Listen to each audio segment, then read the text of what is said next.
व्याख्यामुद्रां करसरसिजैः पुस्तकं शङ्खचक्रे बिभ्रद्भिन्नस्फटिकरुचिरे पुण्डरीके निषण्णः अम्लानश्रीरमृतविशदेरंशविप्लावयन् मामाविर्भूयादनकमहिमा मानसे वागधीशः नमस्ते प्राणेश प्रणतविभवायावनिमगाः नमः स्वामिन् रामप्रियतमनमन् गुरुगुण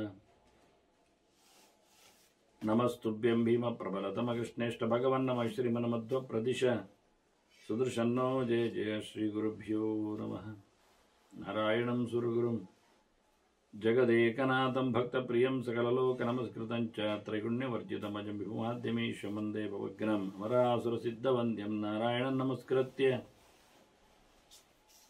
नरं चैव नरोत्तमं देवीं सरस्वतीं व्यासं ततो जयमुदीरये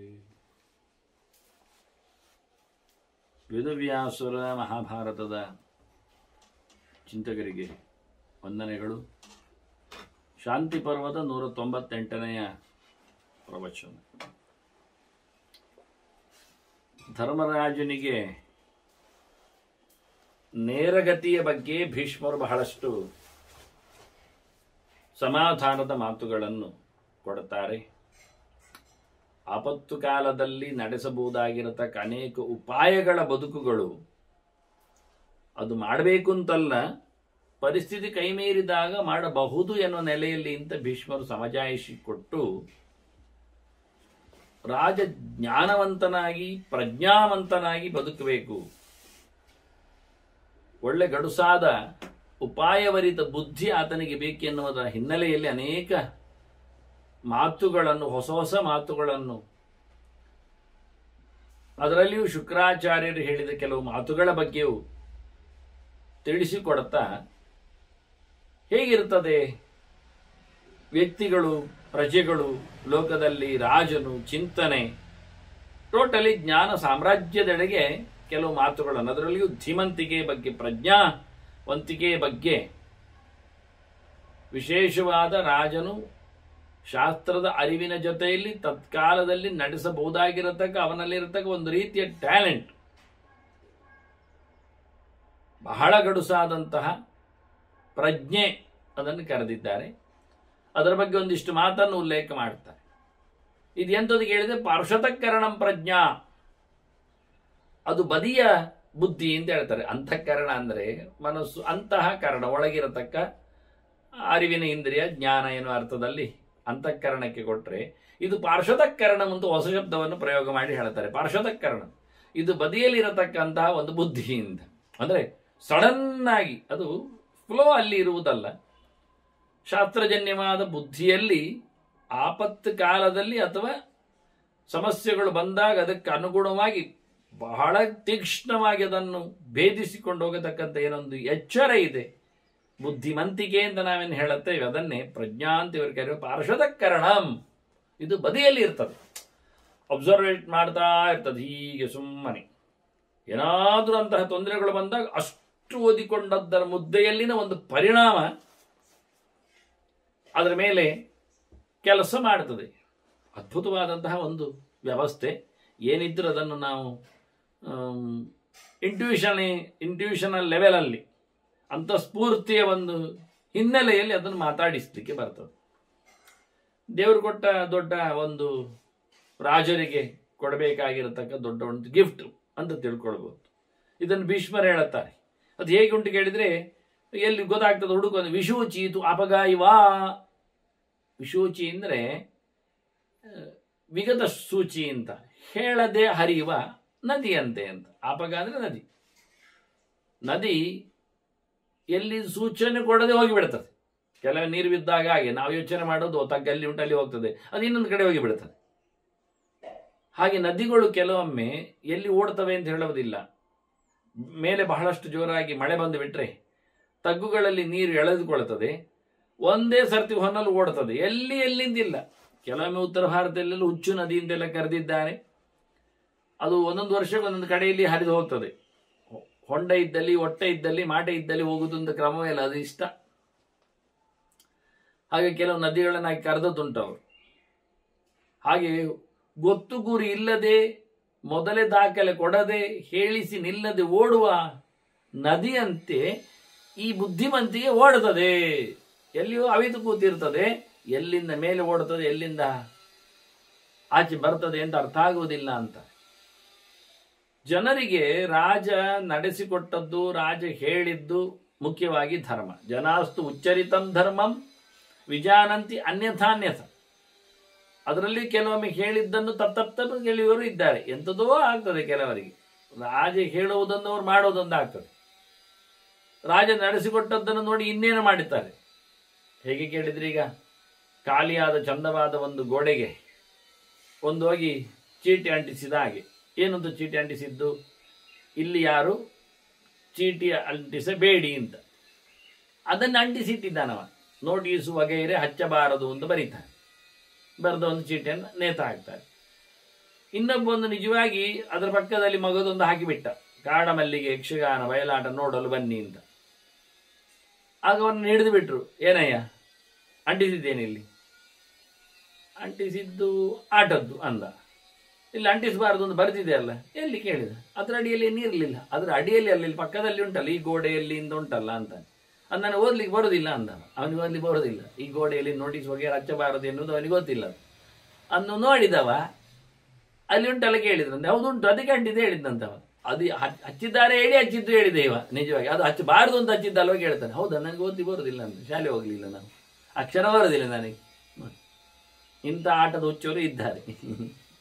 ಆ ಅಕ್ಷರ ಬರೋದಿಲ್ಲ, ಕಿವಿಯಲ್ಲಿ ಕೇಳುತ್ತಾರೆ. ಅವರಿಗೆ ಪೂರ ಅಕ್ಷರಗಳು ಬೇಡ ಅಲ್ಲಿ ಹೇಳುವುದು. ಅವರಿಗೆ ಅವರದ್ದೇ ಆಗಿರತಕ್ಕ ಲ್ಯಾಂಗ್ವೇಜಿನಲ್ಲಿ ಹೇಳತಕ್ಕಂಥ ಕೆಲವೆಲ್ಲ ಸಿದ್ಧಾಂತಗಳು ಇರ್ತವೆ. ಅದು ಅವರಿಗೆ ಭಾರಿ ಖುಷಿ ಆಗ್ತದೆ. ಅಷ್ಟೇ ಕೇಳಬೇಕು. ಅದು ಹೇಳದಿದ್ದರೂ ಬೇಸರ ಪಡ್ತಾರೆ. ಮತ್ತೆ ಅದೊಂದು ಲೆವೆಲ್ ಅವರದ್ದು. ಅದು ಸಿಕ್ಕಿದ್ರೆ ಮಾತ್ರ ಅವರಿಗೆ ಊಟ ಇದ್ದಾಗೆ, ಪಾಯಸ ಆದಾಗೆ ಅವರಿಗೆ. ಮತ್ತೆಂಥದ್ದು ಬೇಡ. ಮತ್ತೇನು ಧರ್ಮ ಸಿದ್ಧಾಂತ, ಬದುಕು, ದೇವರು, ಅದರ ಬಗ್ಗೆ ಎಲ್ಲ ಹೇಳಲೇಬೇಡಿ. ಅದೆಲ್ಲ ಬೇಕಾಗಿಲ್ಲ. ಹಾಗಾಗಿ ಇದೆ ಅವನ್ನೇ ಹೇಳಿದ್ದು. ಜನಾಸ್ತು ಉಚ್ಚರಿತಂ, ಅದಕ್ಕೆ ತೂ ಆಗಿತ್ತು. ಜನರಲ್ಲಿ ಎಂತ ಬರ್ತದೆ, ಅದೊಂದು ಹುಚ್ಚ ಹೊರತು. ಕೆಲವರು ನೋಡಿದ್ದಂತೆ ಮಾಡುವುದು, ಕೆಲವರು ಹೇಳಿದಂತೆ ನಡೆಸುವುದು. ಅರ್ಥ ಆಗಬೇಕು ಅಂತಿಲ್ಲ. ಸೀದು ಹೋಗಿ ಮತ್ತೆ ಬಿದ್ದರೆ ಹೋಗಿ ಅಂತ. ಅಲ್ಲ, ಬಿದ್ದರೆ ಬೀಳುದಾಗ ಸೀದ ಹೋಗಿ ಬಿದ್ದರೆ ಅಂದರೆ ಬಾವಿ, ದೊಡ್ಡ ಬಾವಿ, ಹೊಟ್ಟೆ ಬಾವಿ ಹೋಗಿ ಬಿದ್ದಿದ್ದಾರೆ. ಮತ್ತೆ ಒಬ್ಬ ಹಿಡಿತಾರೆ. ಪ್ರಯೋಜನ ಅಂದರೆ ಎಚ್ಚರಾಗಿ ಸೀದು ಹೋಗಿ ಬಿದ್ದರೆ ಕೂಗಬೇಕಾಗತ್ತೆ ಹೇಳಿದರೆ ಬಿದ್ದುಕೊಂಡು ಕೂಗುದಾ? ಅವ್ರು ಹೇಳಿದ್ದಾರೆ ಸೀದು ಹೋಗಿ ಬಿದ್ದರೆ ಕೂಗಿ ಅಂತ. ಅದಕ್ಕೆ ನಾವು ಬಿದ್ದೆವು, ಕೂಗಿಯು. ಬೀಳಬಾರದಿತ್ತು. ಅದರಿಂದ ಕೇಳಿದ್ದನ್ನು ಏನೇನು ಮಾಡುತ್ತಾರೆ. ಎಲ್ಲರೂ ಎಲ್ಲ ತಿಳಿತಾರೆ, ತಿಳ್ಕೊಳ್ಬೇಡ. ಸಮ್ಯಕ್ ವಿಜ್ಞಾನಿನಃ ಕೇಚಿತ್ ಮಿಥ್ಯಾ ವಿಜ್ಞಾನಿನಃ ಪರೇ. ಕೆಲವರು ಸರಿ ತಿಳ್ಕೊಳ್ತಾರೆ, ಕೆಲವರು ಸರಿ ತಿಳ್ಕೊಳ್ತಾರೆ ನನ್ನ ತಪ್ಪನ್ನೇ. ಗಮತಂದು ತಪ್ಪನ್ನೇ ಸರಿಯಿಂದ ತಿಳ್ಕೊಂಡವರು ಎಷ್ಟೋ ಜನ ಇದ್ದಾರೆ. ಅವರನ್ನು ತಿದ್ಲಿಕ್ಕೆ ಆಗೋದಿಲ್ಲ. ನೀವು ತಿಳ್ಕೊಂಡದ್ದು ತಪ್ಪು ಮಾರ. ಇಲ್ಲ, ಅವ್ರು ಹೇಳಿದ್ದ ಹಾಗೆ. ನಿಮ್ಗೆ ಉದಾಹರಣೆ ಹೇಳುತ್ತೇನೆ ನಾನು. ಕೊಲ್ಲೂರು ಕಾಡಿನಲ್ಲಿ, ಕುಡಚಾದ್ರಿ ಕಾಡಿನಲ್ಲಿ ಅವಧೂತ ಋಷಭ ಇದ್ದ. ಅವನ ಕಾಲದಲ್ಲಿ ಒಬ್ಬ ಅರ್ಹನ್ ರಾಜ ಹೋದ. ತುಂಡರಸ ಒಬ್ಬ ಹೋದವನನ್ನು ಮಾತಾಡಿಸಿಕೊಂಡು ಬಂದಿದ್ದಾನೇನೋ, ಸಿಕ್ಕಿದ್ನೋ ಏನೋ, ಅಥವಾ ಅವನು ಸನ್ನೆ ಮೂಲಕ ಹೇಳಿದ್ದಾನೇನೋ, ಏನಿರಲಿ. ಅವ ಬಂದವ ಮಾತ್ರ ಇಲ್ಲಿ ನನಗೊಬ್ಬ ಆ ಚರಿತೆ ಇತಿಹಾಸಕಾರ ಒಬ್ಬ ಅವಧೂತ ನನಗೆ ಆ ಕಾಡಿನಲ್ಲಿ ಸಿಕ್ಕಿದ್ದಾನೆ ಅಂತ ತನ್ನ ಶಿಷ್ಯರಿಗೆಲ್ಲ ಹೇಳಿದವ. ಬಂದವ ಭಾರಿ ಖುಷಿಯಾಯ್ತು ಎಲ್ಲರಿಗೂ. ಹೌದಾ, ಏನು ಹೇಳಿದವ? ಹೇಳಿದ, ನಾನು ದೇವರು ಅಂದ ಅಂತಾರೆ. ಎಲ್ಲರಿಗೂ ಬಹಳ ಖುಷಿಯಾಯಿತು. ಎದ್ದೋದ್ರು. ಮತ್ತೆ ಅವನು ಅವಧೂತ ಹೇಳಿದ್ದು ಅಧಿಕೃತವಾಗಿ ಐ ಆಮ್ ಗಾಡ್ ಅಂತ, ನಾನು ದೇವರು ಅಂತ. That is true. ಅವಧೂತ ಋಷಭ ಚಕ್ರವರ್ತಿ ಅವ ದೇವರೇ. ಅವ ಹೇಳಿದ್ದು ಸರಿ ಸ್ಟೇಟ್ಮೆಂಟ್. ಇವಾಗ ಕೇಳಿಕೊಂಡಾಗ ಅವನ ಅಷ್ಟು ರಾಶಿಯಲ್ಲಿ ಮೌನ ಮುರಿದು ಬಂದ ಒಂದು ಶಬ್ದ ಇರಬೇಕದು, ನಾನು ದೇವರು ಅಂತ. ಕರೆಕ್ಟ್ ಹೇಳಿದ್ದಾನ. ಇವ ಬಂದವ ಇಲ್ಲಿ ಇಂಟ್ರಡ್ಯೂಸ್ ಮಾಡುವಾಗ ನನಗೆ ಅವನು ಸಿಕ್ಕಿದ್ದ ಅವಧೂತ ಮಾತಾಡಿದೆ. ಅವನೇನು ಹೇಳಿದ ಅಂದರೆ ನಾನು ದೇವರು ಅಂತ ಹೇಳಿದ. ದಟ್ ಇಸ್ ಟ್ರೂ, ಅವನು ಹೇಳಿದ್ದು. ಆದರೆ ಉಳಿದವರಿಗೆಲ್ಲ ಕೇಳಿದ್ದೇನು ಗೊತ್ತೋ, ಅವಧೂತ ಹೇಳಿದ್ದ ಇವನನ್ನು ದೇವರು ಅಂತ. ಅವರೇ ನಮ್ಮ ಗುರುಗಳು ದೇವರು ಮಾರೆ. ಅವನು ಹೇಳಿ ಅದು ಅವಧೂತ ಐಡೆಂಟಿಫೈ ಮಾಡಿದಂತ ಮತ್ತೇನು ಹೇಳಿ ಎಲ್ಲರೂ ಇವನನ್ನು ಗುರು ಗುರು ಗುರು ಅಂತ ಕರೀಲಿಕ್ಕೆ ಶುರು ಮಾಡಿದ್ರು. ದೇವರು ಅಂತ, ಈ ಗುರುವನ್ನು ದೇವರು ಅಂತ ಕರೀಲಿಕ್ಕೆ ಶುರು ಮಾಡಿದ್ರು. ಹಾಗೆ ಉಪಾಸನೆ ಮಾಡಿಕೊಂಡು ಹೋದ್ರೆ. ಇನ್ನು ಕೆಲವರು ಮತ್ತು ಬುದ್ಧಿವಂತರಿದ್ದಾರೆ. ಅವಧೂತ ಹೇಳಿದ್ದಂತೆ ನಾನು ದೇವರು ಅಂತ. ಹಾಗೆ ಪ್ರತಿಯೊಬ್ಬರು ನಾನು ದೇವರು, ನಾನು ದೇವರು, ನಾನು ದೇವರು ಅಂತ ಹೇಳಿಕೊಂಡು ಅವರು ಹೇಳಿದ್ದಾರೆ. ಸಿದ್ಧಾಂತ ಏನು ಎನ್ನುವುದನ್ನು ಅವನು ಹೇಳಿದ್ದಾನೆ. ನಾನು ದೇವರೇನು ಸಿದ್ಧಾಂತ, ಪ್ರತಿಯೊಬ್ಬರು ನಾನು ದೇವರು ಅಂತ ಹೇಳಿಕೊಂಡು ಹೋದಂತೆ. ಒಂದು ಅರ್ಧವಾಸಿ ಜನ ಅವರವರ ದೇವರು ಅಂತ ಮಾಡಿಕೊಂಡು ಹೋದ್ರು. ಮತ್ತೆ ಅರೆವಾಸಿ ಜನ ಇವ ಬಂದವ ದೇವರು ಅಂತ ಅರ್ಥ ಮಾಡಿದ್ದು. ಯಾರೊಬ್ಬರು ಅವಧೂತನನ್ನು ಋಷಭರನ್ನು ದೇವರು ಅಂತ ಅರ್ಥ ಮಾಡಿಕೊಂಡೇ ಇಲ್ಲ. ಅದು ನಿಜವಾದ ಸಂಗತಿ ಅದು ಇತ್ತು, ವ್ಯತ್ಯಾಸ ಬೇರೆ. ಅದರಿಂದ ಸಮ್ಯಕ್ ವಿಜ್ಞಾನಿನ ಹಾಕಿ ಮಿಥ್ಯಾ ವಿಜ್ಞಾನಿನ ಪರಿ. ಸರಿ ತಪ್ಪು ತಿಳ್ಕೊಂಡವರೇ ಹೆಚ್ಚು ಜನ ಇರೋದು, ಸರಿಯಾಗಿ ವಿಷಯವನ್ನು ತಿಳ್ಕೊಂಡವರು ಭಾರಿ ಕಮ್ಮಿ ಇರುತ್ತೆ. ಎಂತ ಮಾಡುವ ಅದಕ್ಕೆ? ತದ್ವೈ ಯಥಾಯತಂ ಬುದ್ಧ್ವಾ ಜ್ಞಾನಮಾದತೆ ಸತಾಂ. ಅದರಿಂದ ಒಳ್ಳೆಯ ಜ್ಞಾನವನ್ನು ಬಹಳ ಚೆನ್ನಾಗಿ ಸರಿಯಾಗಿ ತಿಳಿದು ಪಡಿಬೇಕು. ಸಜ್ಜನರಿಗೆ ಹಿತವಾಗುವ ಅವರು ಪಡೆದಿರುವ ಅರಿವು ಏನು ಎನ್ನುವುದನ್ನು ಒಳ್ಳೆ ರೀತಿಯಿಂದ ಕೇಳಬೇಕಾಗ್ತದೆ. ಆದರೆ ಗಮ್ಮತ್ತು ಕೇಳಿದರೆ ಪರಿಮುಷ್ಣಂದಿ ಶಾಸ್ತ್ರಾಣಿ, ಎಷ್ಟೋ ಜನ ಶಾಸ್ತ್ರಗಳ ಗೆರೆಗಳನ್ನೇ ಕದೀತಾರೆ. ಒಂದು ಉದಾಹರಣೆ ಹೇಳುತ್ತೆ, ಹೇಳ್ಬೋದು ತಾನೆ ಶಾಸ್ತ್ರಗಳನ್ನು ಕದಿಯುವ ಕ್ರಮ ಹೇಗೆ ಅಂತ. ಸುಮಾರು ಬಗೆಯಿಂದ ಕದೀಲಿಕ್ಕೆ ಬರ್ತದೆ. ಆಕಾಶಾತ್ ಪತಿತಂತೋಯಂ, ನಾನು ಹೇಳುವಾಗಲೇ ನಿಮ್ಗೆ ಗೊತ್ತಾಯ್ತು ಎಂಥ ವಿಷಯ ಇದು ಅಂತ. ಅಂದರೆ ಮೇಲಿಂದ ಒದ್ದ ನೀರು ಎಲ್ಲ ದೇವರ ಪಾದಕ್ಕೆ ಹೋಗಿ ಸೇರ್ತದೆ, ಎಲ್ಲರ ನಮಸ್ಕಾರ ಅಂತಲ್ವಾ? ಹೌದು, ಶ್ಲೋಕ ಅದೇ, ಪೂರ ಹೇಳುತ್ತೇನೆ ಮಾರಾಯರೆ, ತಡಿ ಮಾಡಿ. ಆಕಾಶಾತ್ ಪತಿತಂತೋಯಂ ಯಥಾ ಗಚ್ಚತಿ ಸಾಗರಂ, ಸರಿ ತಾನೆ? ಬಿದ್ದ ನೀರು ಸೀದಾ ಹೋಗಿ ಸೇರುವುದು ಸಮುದ್ರಕ್ಕೆ ಅಲ್ವಾ? ಎಲ್ಲಿಯಾದ್ರೂ ಇಂಗಿಕೊಂಡ್ರು ಏನಾದರೂ ಹತ್ಕೊಂಡ್ರು ಮುಂದುವರಿಸುವುದು ಹಾಗೆ ಅಲ್ಲ. ಸರ್ವದೇವ ನಮಸ್ಕಾರ ಕೇಶವಂ ಪ್ರತಿ ಗಚ್ಚತಿ, ಅದು ಸರಿ ತಾನೆ? ಯಾರ ಕಾಲಿಗೆ ಹಿಡಿದ್ರು ಬಗ್ಗಿದ್ರು ಹೋಗುವುದು ದೇವರಿಗೆ ಅಂತ, ಕೇಶವನಿಗೆ, ನಾರಾಯಣನಿಗೆ, ಕೃಷ್ಣನಿಗೆ. ರಥಂ ಸ್ಥಾಪಯ ಮೇಚ್ಯುತ ಕೇಶವ ಅಂತೆಲ್ಲ ಹೇಳಿದ ಹಾಗೆ ಅರ್ಜುನ ಕರೀತಾ ಇದ್ದಾನೆ ಅವನನ್ನು, ಕೇಶವ ಮಾಧವ ಅಚ್ಯುತ ಎಲ್ಲ ಕರೆದಿದ್ದಾನೆ, ಕೃಷ್ಣನನ್ನು ಕರೆದಿದ್ದಾನೆ. ಆದ್ರಿಂದ ಎಲ್ಲವೂ ಹೋಗಿ ಸೇರುವುದು ಕೃಷ್ಣನಿಗೆ ಅಂತ. ಯಾಕೆ ಕೃಷ್ಣನೇ ಹೇಳ್ತಾನೆ, ಅಹಂಗೆ ಸರ್ವೇ ಜ್ಞಾನ ಭೋಕ್ತಾಚ ಅಂತ ಹೇಳಿದ. ಎಲ್ಲರ ಪೂಜೆ ಪುನಸ್ಕಾರಗಳು ಸೇರುವುದು ನನಗೆ, ನನ್ನಲ್ಲಿಗೆ. ಯಾರಾದರೂ ಬೇರೆ ಯಾರನ್ನಾದ್ರೂ ಕರೆದ್ರೂ ಸೇರುವುದು ನನಗೆ ಅಂತ ಹೇಳಿಕೊಂಡ. ಅಲ್ಲ ಹಿಂದೆ ಮುಂದಿನ ಗೆರೆಗಳು ಸರಿಯಾಯ್ತು, ಇಷ್ಟು ಹೇಳಿದ್ದು. ಇದನ್ನು ಎಲ್ಲಿವರೆಗೆ ತಿರುಚಿದ್ದಾರೆ ಕೇಳಿದ್ರೆ, ಬರಿಬಷ್ಟಂತಿ ಶಾಸ್ತ್ರಾಣಿ, ಈ ಗೆರೆಗಳನ್ನು ಕದ್ದಿದ್ದಾರೆ. ಎಲ್ಲಿವರೆಗೆ ಅಂದ್ರೆ ಆಕಾಶಾಪತಿದಂತೋ ಯಥಾಗಚ್ಚ ಸಾಗರಂ ಸರ್ವದೇವ ನಮಸ್ಕಾರ ಶಂಕರಂ ಪ್ರತಿ ಗಚ್ಚತಿ ಅಂತ. ಅದು ಕೈಲಾಸದವನಿಗೆ ಹೋಗಿ ಸೇರ್ತದೆ ಅಂತ. ಅವನು ಕೈಲಾಸದವ ಹೇಳಲಿಲ್ಲ. ಒಂದು ಕೈಲಾಸದವನೇ ಸೀದೋಗಿ ಅವನು ಕುಮಾರಶ್ಚಿಪಿತರಂ ಮಂದಮಾನ ಪ್ರತಿ ರುದ್ರೋನಾನಾಮ ರುದ್ರೋಪಯಂತಂ ಅಂತ, ಪ್ರತೀನಾನಾಮ ರುದ್ರೋಪಯಂತಂ ಅಂತ ವೇದ ಸ್ಪಷ್ಟವಾಗಿ ಕೃಷ್ಣ ಬಂದು ಅವತಾರ ಕಾಲದಲ್ಲಿ ಲೀಲೆ ಮಾಡಲಿಕ್ಕೋಸ್ಕರ ಹರ ಹರ ಮಹಾದೇವ್ ಇಡುವಾಗ ಇವು ಸೀದ ಹೋಗಿ ಕೃಷ್ಣನ ಕಾಲಿಡಿದು ತಲೆ ಬಗ್ಗಿಸಿ ದಮ್ಮಯ ನಾರಾಯಣ ನೀನೇ ಸರ್ವೋತ್ತಮ ಹೇಳಿಕೊಂಡು ಅವನಲ್ಲಿ ನಮಿಸಿಕೊಂಡು ಮತ್ತೆ ಅಲ್ಲಿದ್ದ ಋಷಿಗಳಿಗೆಲ್ಲ ತತ್ವವನ್ನು ಹೇಳಿಕೊಟ್ಟೆ. ಇವ ಸುಮ್ಮನೆ ನಾಟಕಕ್ಕೆ ಬಂದದ್ದು. ಮೊದಲೇ ಅವನಿಗೆ ಮಗುವಾಗಿ ಆಗಿದೆ, ಅವನ ಮಗ ಅವನ ಕೈಯಲ್ಲೇ ಉಂಟು. ಇಲ್ಲಿ ಒಬ್ಬ ಈಗಲೇ ಹುಟ್ಟಿದವನನ್ನು ಸಂಹಾರ ಮಾಡಲಿಕ್ಕೆ ಒಬ್ಬ ಅಸುರ ಇದ್ದಾನೆ. ಅದಕ್ಕೋಸ್ಕರ ಇಲ್ಲಿ ಮಗುವನ್ನು ತಂದಿದ್ದಾನೆ, ಹೊರಗೆ ಹಾಕಿ ನನ್ನಿಂದ ಪಡೆದದ್ದೊಂದು ಮಾಡಿ ಅಸುರ ಸಂಹಾರ ಮಾಡಿಸಿ ಹೋಗ್ತಾನವ. ಹೇಳಿ ತಥ್ಯವನ್ನೆಲ್ಲ ಹೇಳಿಕೊಡ್ತಾನಲ್ಲಿ ಶಿವ. ಹಾಗಾಗಿ ಇವರು ತಿರುಚಿಬಿಟ್ರು. ಇದು ಕೊನೆಗೇನೋ ಇಟ್ಕೊಳ್ಳುವ, ಆಯ್ತು ಮಾಡುವ.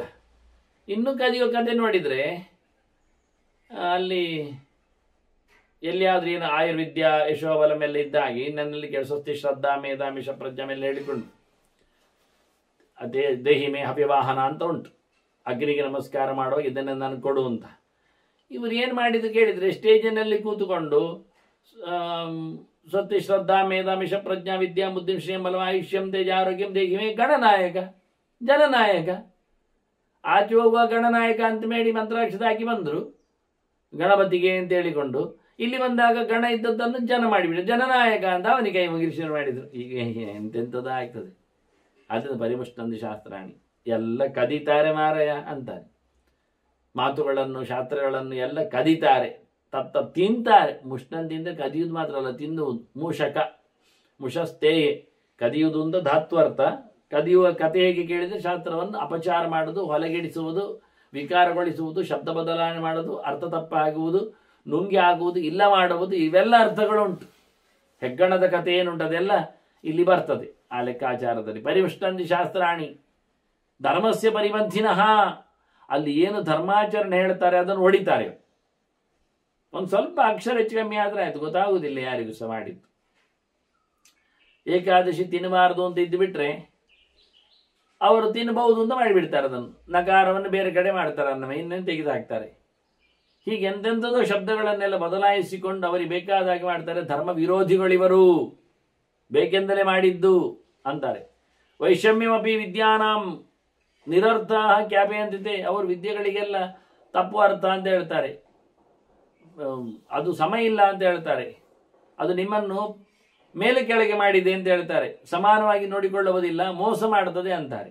ಅದಕ್ಕೆ ಅರ್ಥ ಇಲ್ಲ ಅಂತ ಕೆಲವರು ಹೇಳ್ತಾರೆ. ಈಗ ಹೇಳಿಕೊಂಡು ತಿರುಗ್ತಾರೆ ತಿರುಗ್ತಾರೆ ತಿರುಗ್ತಾರೆ ಅಂತಾರೆ. ಅವ್ರ ಕೆಲಸ ಮದುವೆ ಅಂತಾರೆ. ಶಾಸ್ತ್ರಗಳನ್ನು ಬೋಳಿಸುವುದರಲ್ಲಿ ಉಳಿಸುವುದರಲ್ಲಿ ಅಲ್ಲ, ಅದನ್ನು ತೆಗಳಿಕ್ಕೋಸ್ಕರ ಉಪಯೋಗಿಸಿಕೊಳ್ಳುತ್ತಾರಂತವರು. ಆದಿಜೀವಿಷವಃ ವಿದ್ಯಾ ಯಶಸ್ಕಾಮಾಹ ಸಮಂತತಃ. ಬದುಕಲಿಕ್ಕೋಸ್ಕರ ವಿದ್ಯೆ ಅವರ ಕೈಯಲ್ಲಿರುವುದು. ಅವ್ರು ಓದಿಕೊಂಡದ್ದು ಯಾಕೆ ಹೇಳಿದರೆ ಜೀವನೋಪಾಯಕ್ಕಾಗಿ. ಶಾಸ್ತ್ರದ ಜ್ಞಾನವನ್ನು ಅರಿತುಕೊಂಡದ್ದು ಬದುಕಲಲ್ಲದ ಇನ್ಯಾವುದೋ ಉದ್ದೇಶವೂ ಅಲ್ಲಿಲ್ಲ. ಅದಕ್ಕಾಗಿ ಏನು ಬೇಕು, ಅವರ ಪಾಳಯದಲ್ಲಿ ಹೇಗೆ ಬದುಕಬೇಕು ಹಾಗೆ ಅದನ್ನು ಅರ್ಥ ಹೇಳ್ತಾರೆ, ಹಾಗೆ ತಿಳಿಸಿಕೊಡ್ತಾರೆ, ಹಾಗೆ ಇಂಟರ್ಪ್ರೇಟ್ ಮಾಡುತ್ತಾರೆ. ಅವ್ರಿಗೆ ಬದುಕಬೇಕಲ್ಲ, ಅಲ್ಲಿಲ್ಲ ಅಂತ ಆದ್ರು ಯಾರಿಗೆ ಗೊತ್ತಾಗ್ತದೆ? ಅಂಥವರು ತೇ ಸರ್ವೇ ನೃಪ ಪಾಪಿಷ್ಠಾಹ, ಅವರೆಲ್ಲ ಗಲೀಜು ಮಂದಿಗಳು ಅಂತ ಹೇಳ್ತಾರೆ. ತೇ ಸರ್ವೇ ನೃಪ ಪಾಪಿಷ್ಠಾಹ, ಅವರು ರಾಜನಿಗೆ ಪಾಪವನ್ನು ಹೊರಿಸಲು ಮಾಡಿದ ಅನ್ಯಾಯಗಾರರವರು, ಕೆಟ್ಟವರವರು, ಧರ್ಮಸ್ಯ ಪರಿವಂತಿನ, ಧರ್ಮವನ್ನು ಕೊಳ್ಳೆ ಹೊಡೆಯುವವರು. ಅದರಿಂದ ಎಲ್ಲರಿಗೂ ಶಾಸ್ತ್ರಗಳು ಹೇಳಿದ ತಕ್ಷಣ ಅರ್ಥ ಆಗ್ತದೆ ಅಂತ ಇಲ್ಲ. ನೋಡಿ, ಸಮಗ್ರವಾದ ಗೀತೆ ಎಲ್ಲಿಯ ನೋಡಿ, ಒಂಚೂರು ಯೋಚನೆ ಮಾಡಿ. ಸ್ವಲ್ಪ ಹೋರಾಟದ ಅಂಗಳದಲ್ಲಿ ಅರ್ಜುನ ತತ್ತರಿಸಿದ್ದಾನೆ. ಇವರನ್ನು ಹೊಡೆಯುವುದೇಗೆ, ನಾನು ಹೊಡೆಯಲಾರೆ, ತಿನ್ನಲು ಭಿಕ್ಷೆ ಆದರೂ ಬೇಡಿಯೇನು, ಬೇಡಪ್ಪ ಅಂತಾನೆ. ಕೃಷ್ಣ ಹೊಡಿ ಹೊಡಿ, ನಿನ್ನ ಕೆಲಸ ಕ್ಷತ್ರಿಯ ಕೆಲಸ, ಅಧರ್ಮದ ವಿರುದ್ಧ ಹೋರಾಡು, ಮುಗಿಸಿಬಿಡು. ಆಗುದಿಲ್ಲ, ನಾನು ಹೊಡೆದಿದ್ದೇನೆ ತಿಳ್ಕೋ, ನೀನು ಲೆಕ್ಕಕ್ಕಿರು, ಮಾಡು, ಮುಂದೆ ಕೆಲಸ ಮಾಡು. ಅದೇ ಒಂದು ಅವನು ಸಾಯ್ತಾರಪ್ಪೋ ಒಂದು ಒಬ್ಬ ಹೇಳಿದ್ರೆ, ಯಾರು ಸಾಯುವುದು ಮಾರಾಯ, ಎಲ್ಲ ದೇವರೇ ಅಂದ್ಬಿಟ್ರೆ ಹೋರಾಟ ಉಂಟ? ಇಲ್ಲಿ ಕೊಲ್ಲು ಅಂತಾನೆ, ಕೊಲ್ಲುವುದಾದ್ರೆ ಸಾಯುವುದ ದೇವರು? ಎಲ್ಲ ಸರ್ವಂ ಕಲ್ವಿದಂ ಬ್ರಹ್ಮ ಅಲ್ವಾ, ಎಲ್ಲ ದೇವರೇ ಅಲ್ವಾ, ದುರ್ಯೋಧನನು ದೇವರೇ ಅಲ್ವಾ ನಿಮಗೆ? ಹಾಗಿರುವಾಗ ಕೃಷ್ಣನ ಏನು ಹೇಳಬೇಕು? ಯಾರು ಹೊಡೆಯುವುದ, ಯಾರು ಸಾಯುವುದ, ಎಲ್ಲ ದೇವರೇ ಅಲ್ವಾ? ಮತ್ತೆ ಹಾಗಾದ್ರೆ ಇದು ಪಾರಮಾರ್ಥಿಕವಾಗಿ ಏನು ಇಲ್ಲಲ್ಲ, ಏನಿಲ್ಲ, ರಾಜ್ಯವೇ ಇಲ್ಲ, ನೀನು ಸೊನ್ನೆ ನಾನು ಸುಳ್ಳೆ ಅಂದ್ರೆ ಮತ್ತೆಂಥದ್ದು? ಒಂದಾದ್ರೂ ಉಂಟಗೆರೆ ಯುದ್ಧ ಆಗ್ತಿದ್ದ 18 ಅಧ್ಯಾಯ ಹೇಳಬೇಕಾ? ಎಂಥದ್ದು ಕ್ವಶನ್ ಆನ್ಸರ್ಸೇ ಇಲ್ಲ. ಇದೆಲ್ಲ ಎಂಥದ್ದು ಮಾರೆ? ಅವನು ಎಷ್ಟು ಸ್ಪಷ್ಟವಾಗಿದ್ದು ಜೀವರು ಅಂತಾನೆ, ಭೀಷ್ಮಾದಿಗಳು ಅಂತಾನೆ, ಬಂಧುಗಳು ಅಂತಾನೆ. ಅದೇನು ಅಲ್ಲ, ಅದು ಕೇವಲ ಉಪಾಧಿ ಮಾತ್ರ, ಎಲ್ಲ ದೇವರೇ. ತಟ್ಟೆಯಲ್ಲಿದ್ದ ನೀರು, ಕೊಡಬಾನದಲ್ಲಿದ್ದ ನೀರು ವ್ಯತ್ಯಾಸ ಉಂಟ? ಎಲ್ಲ ಒಂದೇ ಅಲ್ವ, ಆಕಾರದಲ್ಲಿ ಮಾತ್ರ ಅಲ್ಲ. ಆದ್ರಿಂದ ಇದೆಲ್ಲ ಕಾರ್ಯ ವಿಕಾರ ಮಾತ್ರ. ಏನಿಲ್ಲ ಹೇಳಿದ್ನ, ಒಂದಾದ್ರೂ ಬಂತ ಮಾತು? ಬರಲಿಲ್ಲ. ಆದರೂ ಹಚ್ಚಿತಾನೇ ಇದ್ದಾರೆ. ಪರಿಮುಷ್ಣಂತಿ ಧರ್ಮಸ್ಯ ಪರಿವಂತಿನ ಶಾಸ್ತ್ರಾಣಿ, ಶಾಸ್ತ್ರಗಳನ್ನು ತಿರುಚುತ್ತಾರೆ, ಕೊಲ್ಲುತ್ತಾರೆ, ಎಳಿತಾರೆ, ಧರ್ಮದ ಬಗ್ಗೆ ಬೇಕಾದಷ್ಟು ತಪ್ಪು ಪ್ರಚಾರವನ್ನು ಮಾಡುತ್ತಾರೆ. ಎಲ್ಲ ಧರ್ಮಗಳನ್ನು ಹೊರತುಪಡಿಸಿ ನನ್ನನ್ನೇ ಶರಣಾಗು ಮಾರಾಯ, ನಿನಗೆ ನಾನು ಮೋಕ್ಷ ಕೊಡುತ್ತೇನೆ ಅಂತ ಸ್ಪಷ್ಟವಾಗಿ ಕೃಷ್ಣ ಹೇಳ್ತಾ ಇದ್ದಾನೆ. ಮತ್ತೆ ಇಲ್ಲಿ ಕೃಷ್ಣನು ಒಬ್ಬ ಜೀವ ಆಗುವುದು ಹೇಗೆ? ದೇವಲ್ಲಾಗಿದೆ ಹೋದರೆ ಮತ್ತೆ ಇನ್ನೊಂದು ದೇವರು ಯಾರಿದ್ದಾರೆ? ಅವನು ಹೇಳ್ಬೋದಿತ್ತಲ್ಲ. ಹಾಗಾದರೆ ಇಲ್ಲ, ಮಾತೇ ಇಲ್ಲ. ಅಪಕ್ವ ಮತಯ, ಇವರೆಲ್ಲ ಬೇಯದ ಕಾಳುಗಳಿದ್ದಾಗಿ, ಬೆಂದರೆ ತಿನ್ನಲಿಕ್ಕೆ ಬರ್ತದೆ, ಆದರೂ ಗಡಿಬಿಡಿ ಮಾಡಿ ತಿಂತೇನೆ ಹೇಳಿದ್ರೆ ಅದು ಮತ್ತೆ ಹಾಳಾಗಿ ಹೊರಗೆ ಹೋಗ್ತದೆ, ಲೂಸ್ ಮೋಷನ್ ಅಂತಾರೆ, ಮತ್ತೆ ಅಂತಿಲ್ಲ. ಅದನ್ನು ಅಪಕ್ವ ಮತ. ಇವರದೆಲ್ಲ ಬುದ್ಧಿ ಬೆಳಿಲಿಲ್ಲ, ಮಾಗಲಿಲ್ಲ. ಬೆಂದದ ಬುದ್ಧಿಯವರಿದು, ಬೇಯದ ಬುದ್ಧಿಯವರು, ಹೇಸಿಗೆಯವರಿವರು, ಮಂದಾಹ, ದಡ್ರು, ನಜಾನಂತಿ ಯಥಾತಥಂ, ಯಥಾರ್ಥವಾದ ಅರಿವು ಇವರಿಗಿಲ್ಲ, ಸತ್ಯ ಏನು ಅಂತ ಇಲ್ಲ. ತಥಾಹಿ ಅಶಾಸ್ತ್ರ ಕುಶಲಾಹ ಸರ್ವತ್ರ ಅಯುಕ್ತಿ ನಿಶ್ಚಿತ. ಇವರಿಗೆ ಮಾತುಗಳು ಬೇಡ, ಯುಕ್ತಿಗಳು ಬೇಡ. ಒಂದೆರಡು ಗೆರೆ ಹಿಡ್ಕೊಳ್ತಾರೆ. ನೋಡು, ಅಲ್ಲಿ ಎಲ್ಲ ದೇವರು ಉಂಟಿಲ್ವಾ? ಉಂಟು ಮಾರಾಯ, ಎಲ್ಲ ಕಡೆಯೂ ದೇವರಿದ್ದಾನೆ ಅಂತಲೇ ಇರುವುದು. ಮತ್ತೆ ಅದು ಹೇಳುವ ಕ್ರಮ ಹಾಗೆ, ಅದರಲ್ಲಿ ಯುಕ್ತಿ ಬೇಡ ಇವರಿಗೆ. ಎಲ್ಲ ಊರಿನಲ್ಲಿ ಉಂಟಲ್ಲ ಹಾಗೆ ಹೇಳುವುದು, ಅದೆಲ್ಲ ಕೇಳುವುದಿಲ್ಲ ಇವರಿಗೆ. ನೋಡುವುದೇ ಇಲ್ಲ, ದೃಷ್ಟಾಂತ ಬೇಡ, ಯುಕ್ತಿ ಬೇಡ, ಸ್ಟೇಟ್ಮೆಂಟ್ಗಳ ಅರ್ಥ ಮಾಡಲಿಕ್ಕೆ ಅರ್ಥ ಆಗದೆ ಅಪಾರ್ಥ ಮಾಡಲಿಕ್ಕೆ ಸಾಯಿತು. ಮಾತುಗಳು ಉಳಿದದ್ದು ಬೇಡ. ಅದು ಸರ್ವಂ ಕಲ್ವಿದಂ ಬ್ರಹ್ಮ ಅನ್ನುವುದಕ್ಕೆ ಅವನು ಹೇಳುತ್ತಾನೆ, ವಿಶ್ವಾತ್ಮಾನಂ ಪರಾಯಣಂ ನಾರಾಯಣಂ ಮಹಾಜ್ಞೇಯಂ ಅಂತ ಎಲ್ಲರೊಳಗಿರುವುದನ್ನು ಎಲ್ಲವೂ ಅಂತ ಹೇಳುವುದು. ಸವಿತೃಮಂಡಲ ಮಧ್ಯವರ್ತಿ ನಾರಾಯಣ ಸೂರ್ಯವೇದೇನ ಚಿಂತ್ಯತೆ, ಸ್ಪಷ್ಟ ಉಂಟಲ್ಲಿ. ಸೂರ್ಯಮಂಡಲದ ಮಧ್ಯದಲ್ಲಿ ಇರತಕ್ಕವನು ನಾರಾಯಣ ಇದ್ದಾನೆ, ಅವನು ಸೂರ್ಯನಿಂದ ಬೇರೆ ಇದ್ದಾನೆ, ಅವನು ದೇವಸ್ಯ ಸವಿತುಹು, ಅವನು ಸೂರ್ಯನ ದೇವರಿದ್ದಾನೆ, ಅವನನ್ನು ಬೆಳಗಿಸುವವನಿದ್ದಾನೆ ಅಂತ. ಅದನ್ನು ಕೇಳುವುದೇ ಇಲ್ಲ ಇವರು. ಆದರೆ ಇವರು ಯುಕ್ತಿ ಬೇಡ, ಶಾಸ್ತ್ರ ಇತರ ವಾಕ್ಯಗಳು ಬೇಡ.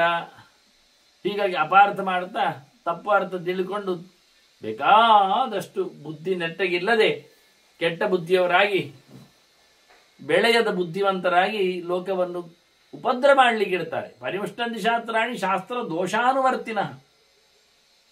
ಇನ್ನೂ ಒಂದು ಸ್ಟೆಪ್ ಮುಂದೋದವರು ಶಾಸ್ತ್ರದಲ್ಲಿ ಎಲ್ಲಿಯಾದರೂ ದೋಷ ಉಂಟಾ ಅಂತ ಹುಡುಕ್ತಾರೆ. ಏನು ದೋಷ ಇರ್ತದೆ? ಸ್ಪಷ್ಟತೆ ಇಲ್ಲದಿರುವುದೊಂದು ದೊಡ್ಡ ದೋಷ. ಶಾಸ್ತ್ರದಲ್ಲಿ ಕ್ಲಿಯರ್ ಕಟ್ ಆದ ಸ್ಟೇಟ್ಮೆಂಟ್ಸ್ಗಳು ಬರುವುದಿಲ್ಲ. ಕೆಲವೊಮ್ಮೆ 2-3 ಅರ್ಥಗಳಿಂದಾಗಿ ಅರ್ಥಛಾಯೆಗಳಿಂದಾಗಿ ವಿರುದ್ಧಾರ್ಥಗಳು ತಪ್ಪರ್ಥಗಳು ಕಾಣಿಸ್ತವೆ. ಕೆಲವೊಮ್ಮೆ ಈ ಏಕಾದಶಿ ತಿನ್ನಬಹುದು ಅಂತ ಹೇಳ್ತಾರೆ, ವಾಕ್ಯ ಇರ್ತದೆ. ಸ್ವಲ್ಪ ಹಾಲು ಹಣ್ಣು ತಿನ್ನಿ ಅಂತ ಯಾರಿಗೆ ಅಲ್ಲಿ ಹೇಳಿರುವುದಿಲ್ಲ. ಪ್ರಕರಣದಲ್ಲಿ ಒಟ್ಟು ಹೇಳ್ತಾ ಹೋಗುವುದು. ಅದು ನೀವು ಮಾಡಲಿಕ್ಕೆ ಅಶಕ್ತರಿಗೆ, ರೋಗಿಗಳಿಗೆ ತಿನ್ಲಿಕ್ಕೆ, ಬಾಣಂತಿಯರಿಗೆ, ಗರ್ಭಿಣಿಯರಿಗೆ ಇಂಥವರಿಗೆಲ್ಲ ತಿನ್ಲಿಕ್ಕೆ ಇರ್ತದೆ. ಅಂದ ತಕ್ಷಣ ಅದು ಉಪವಾಸ ತುಲ್ಯವಾಗಿ ಬರಬೇಕಾಗ್ತದೆ. ಇದೆಲ್ಲ ಗೆರೆಗಳನ್ನು ಓದಿಕೊಳ್ಳುವುದು ಹೇಗೆ? ಒಂದೇ ಕಡೆದು ಒಂದು ಮಾತು ಓದಿದ್ರೆ ಮುಗಿದೋಗ್ತದೆ? ಆಗುವುದಿಲ್ಲಲ್ಲ. ಅದು ಅವರಿಗೆ ಗೊತ್ತಿಲ್ಲ, ಅದು ಬೇಡ. ಪರಿಮುಷ್ಟಂತಿ ಶಾಸ್ತ್ರಾಣಿ ಶಾಸ್ತ್ರ ದೋಷ ಅನುದರ್ಶನ. ಅಲ್ಲಿ ತಪ್ಪೇನು ಅಂತೊಂದು ಹುಡುಕಿ ಅದನ್ನೇ ದುಡ್ದು ಮಾಡಿ ತಪ್ಪಾಗಿ ಇಂಟರ್ಪ್ರಿಟ್ ಮಾಡ್ತಾರೆ. ಅದು ತಪ್ಪಲ್ಲ ವಾಸ್ತವವಾಗಿ, ಆದರೆ ಮೇಲ್ನೋಟಕ್ಕೆ ತಪ್ಪಾಗಿ ಕಾಣುತ್ತದೆ ಕೆಲವೊಮ್ಮೆ. ಅದಕ್ಕೆ ಅನುದರ್ಶನ ಅಂದದ್ದು ಕಾಣುವುದು.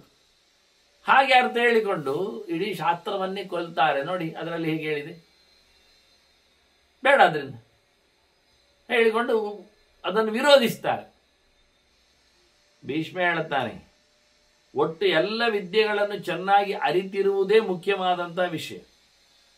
ತಪ್ಪು ತಿಳ್ಕೊಂಡ್ರೆ ಅದು ತಪ್ಪು ಅಂತ ಎನ್ನುವುದು ನನ್ನ ಅಭಿಪ್ರಾಯ. ವಿಜ್ಞಾನಂ ಅಥ ವಿದ್ಯಾನಂ ನ ಸಮ್ಯಗಿತಿ ಮೇಮತಿ. ವಿಜ್ಞಾನಂ ಅಂದರೆ ಜ್ಞಾನ ಇಲ್ಲದೆ ಇರುವುದು, ಅದರ ಎಸೆನ್ಸ್, ಅದರ ನಿಜವಾದ ಅಂಶ, ಅದರ ಬಗ್ಗೆ ಎಚ್ಚರ ಇಲ್ಲದೇ ಇದ್ರೆ ವಿದ್ಯೆಗಳದ್ದು ಅದು ಒಳ್ಳೆಯದಲ್ಲ.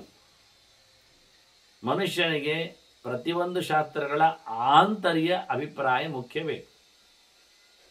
ಆಡುವನ್ನು ಹೊಡೆಯುವುದರಲ್ಲೇ, ಊಟವನ್ನು ಗಡದಾಗಿ ತಿನ್ನುವುದರಲ್ಲೇ ಸೋಮಯಾಗದ ಕತೆ ಅಲ್ಲ, ಮುಗಿಲಿಲ್ಲ. ತಿನ್ನುವ ಚಾಪಲದಿಂದ ಯಜ್ಞ ಮಾಡಬೇಡಿ, ಅದರ ಸ್ಪಿರಿಟ್ ಬೇರೆ ಇರ್ತದೆ.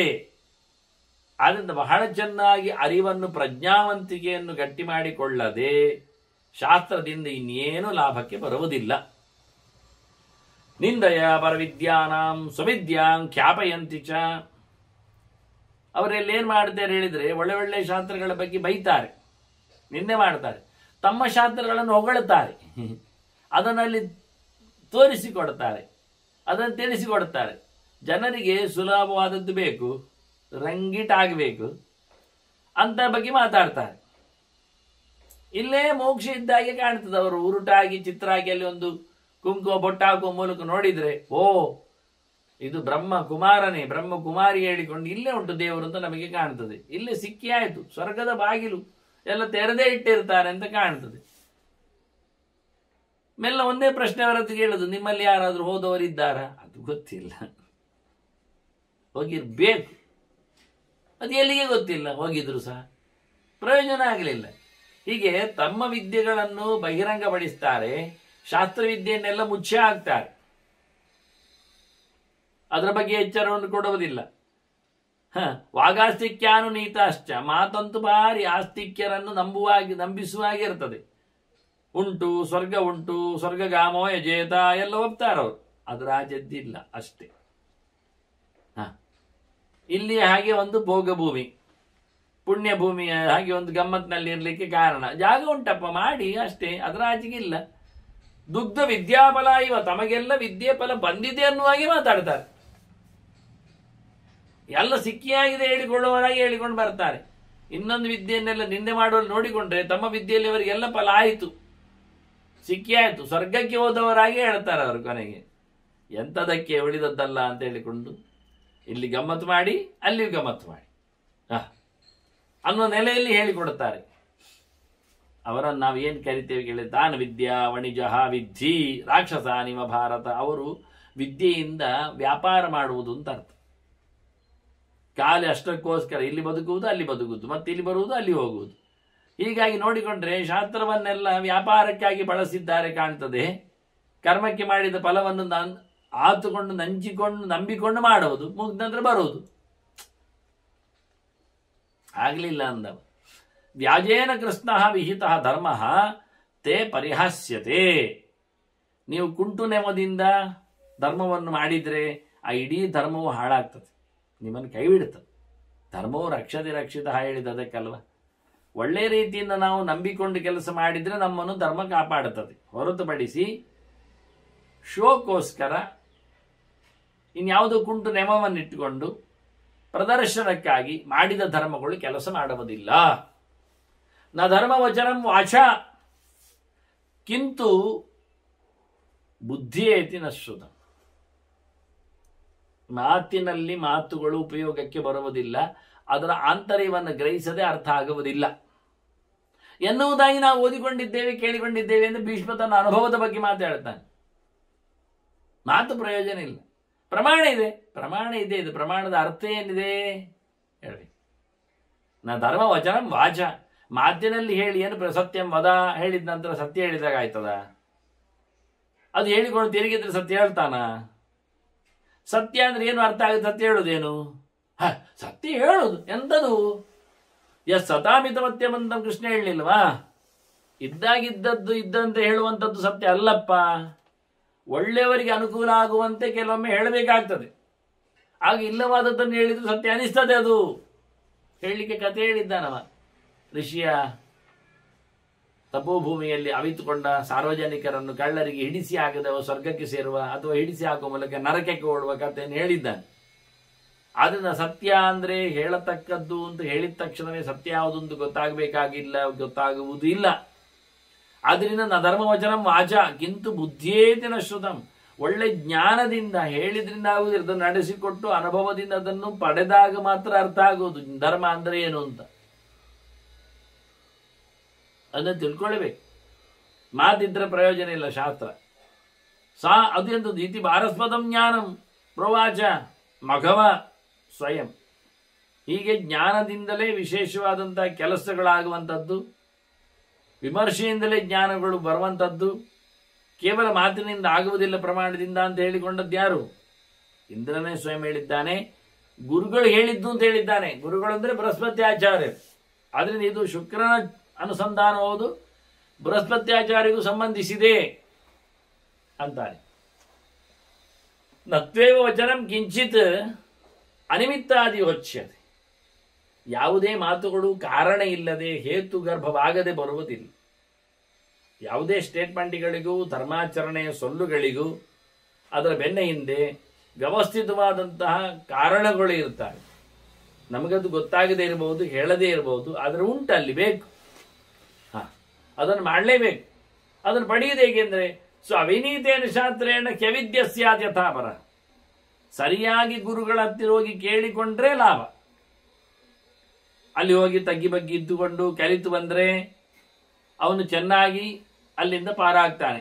ಇಲ್ಲ ಆದ್ರೆ ಅವನು ಅವಿದ್ಯನೇ. ಅವಿದ್ಯ ಅಂದ್ರೆ ವಿದ್ಯೆ ಇಲ್ಲದವನೇ. ಗುರುಗಳ ಉಪಾಸನೆ ಮಾಡದೇ ಇದ್ದವನು ಹೇಗೆ ಶಾಸ್ತ್ರ ಎಷ್ಟು ಓದಿದ್ರೂ ಉಪಯೋಗಕ್ಕೆ ಬರುವುದಿಲ್ಲ. ಸಾಮಾನ್ಯನಂತೆ ಆಗಿ ಹೋಗ್ತಾನೆ, ದೂರ ಉಳಿತಾನೆ. ಆದ್ರಿಂದ ಚೆನ್ನಾಗಿ ಉಪದೇಶವನ್ನು ಪಡೆದಾಗ ಮಾತ್ರ ಶಾಸ್ತ್ರ ತನ್ನ ಆಂತರ್ಯವನ್ನು ಉಪಯೋಗಕ್ಕೆ ತರಿಸಿಕೊಡುತ್ತದೆ. ಕೆಲವರು ಗರ್ವದಿಂದ, ಬೂಟಾಟಿಕೆಯಿಂದ, ಅಹಂಕಾರದಿಂದ, ಮತ್ತೆ ಕೆಲವೊಮ್ಮೆ ಶಾಸ್ತ್ರದ ಮೇಲಿನ ತಪ್ಪು ಕಲ್ಪನೆಯಿಂದ, ಅದಿಷ್ಟೇ ಹೇಳುವುದು ಎನ್ನತಕ್ಕಂಥ ದುರಾಗ್ರಹದಿಂದ, ಕೆಲವೊಮ್ಮೆ ಕಾರಣಗಳ ಜಿಜ್ಞಾಸೆ ಮಾಡದೇನೆ ಅವರೆಲ್ಲ ಶಾಸ್ತ್ರಗಳ ಚಿಂತನೆಗಳನ್ನು ತಿಳ್ಕೊಳ್ಳುವುದಿಲ್ಲ, ಹೇಳುವುದಿಲ್ಲ, ನಡೆಸಿಕೊಡುವುದಿಲ್ಲ. ಇಂಥವರನ್ನು ನಾವು ಅಪಂಡಿತರು ಅಂತಲೇ ಹೇಳುವುದು ಅಂತಾನೆ ಭೀಷ್ಮ.